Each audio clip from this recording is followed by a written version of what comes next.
I've lived in Kinglake Street for a number of years now, and I'm a sculptor. Do a lot of weaving and basketry, and use natural materials of all kinds. Recycled, man-made industrial materials as well, but predominantly of late natural materials. I'm here stripping, or kind of in the process of stripping bark from Chinese cedar suckers, which I found around the corner.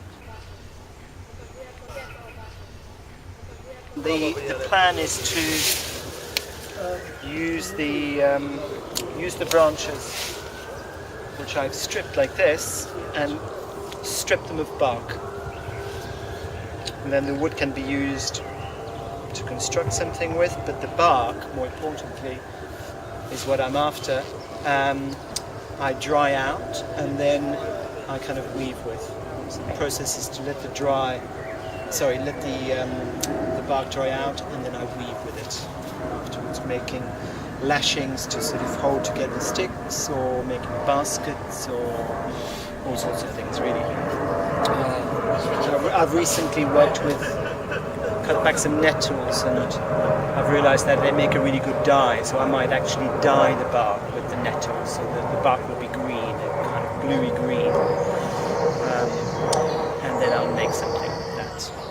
So how long have you been using natural materials for your artwork? Coming up to maybe 5-6 years or something. So have you been using, what kind of materials have you used from the park, Surrey Square this Park? So far just nettles from this park. I've used bindweed in the past actually. That makes for really good weaving material.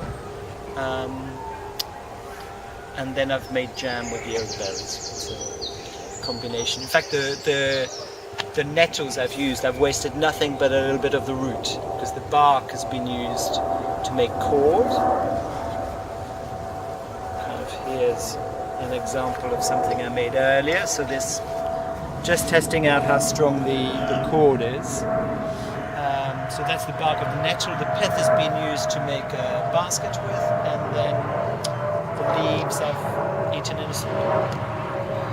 So I've also made actually a pesto with it, with almonds, with the nettle leaves. Fantastic. So nothing wasted. Wow, creating with the materials just on your doorstep, because you live very close. I do. And how long have you lived here, Shane?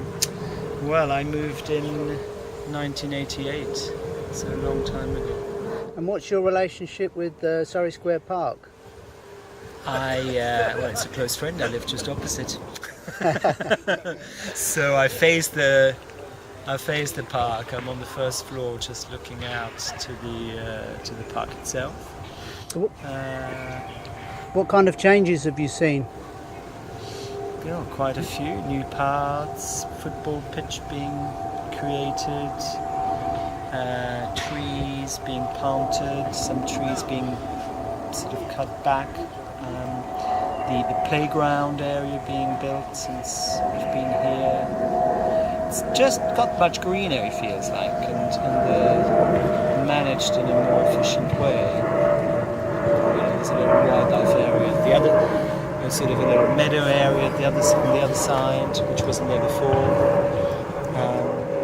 All sorts. So what's your awareness of the Friends of the Surrey Square Park? Well, I haven't been to things recently, but I became aware of them through the Kinglake Street Residents Association. And a few years back I went to regular meetings, and at that time the football pitch and the playground was discussed. And I've done, so that was my involvement. But I've now been asked to maybe produce some bits for the park itself, which I'm looking forward to. It'd be quite nice to actually do some things just with materials found in this area, even if they're impermanent. I think weaving some, the idea is maybe weaving some bird feeders some hanging constructions from the branches, maybe on stakes in the ground. So it will encourage bird life, or at least something quite nice to look at. And if they go, then they can always be redone.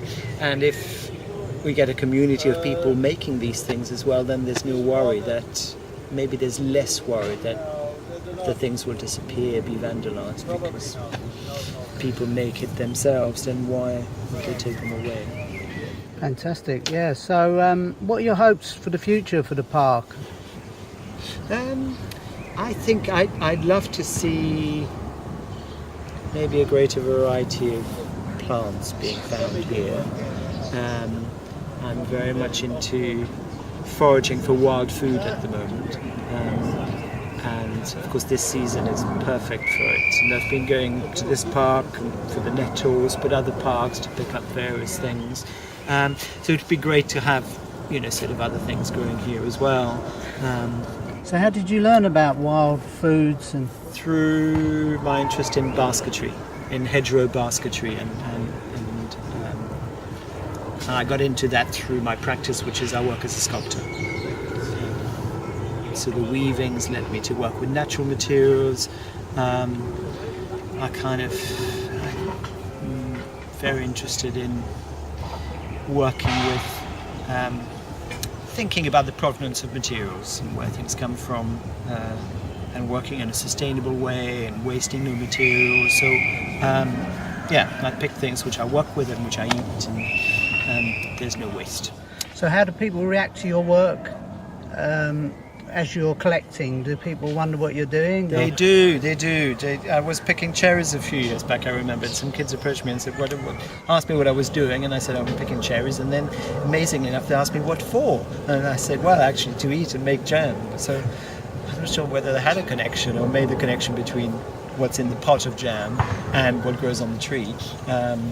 But yes, you have to be careful. I mean, you have to do it in quite a sensitive manner, and it's not, I'm not quite sure what the legal status on this is exactly, but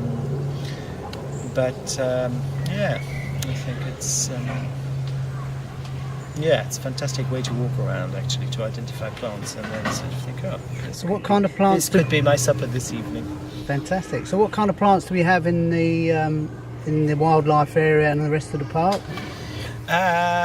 There's marrow, which is quite good to use. Unfortunately, it grows in clearer, sort of in areas where there are a lot of dog walkers, so it's not the best thing to use because of that, because of the dog activity. There's yarrow, which is great for tea. There's pig nuts to pick at the moment. Burdock is great, though I don't pick that because you'd have to really dislodge the whole plant and get to the root to eat it. You've got, actually here we've got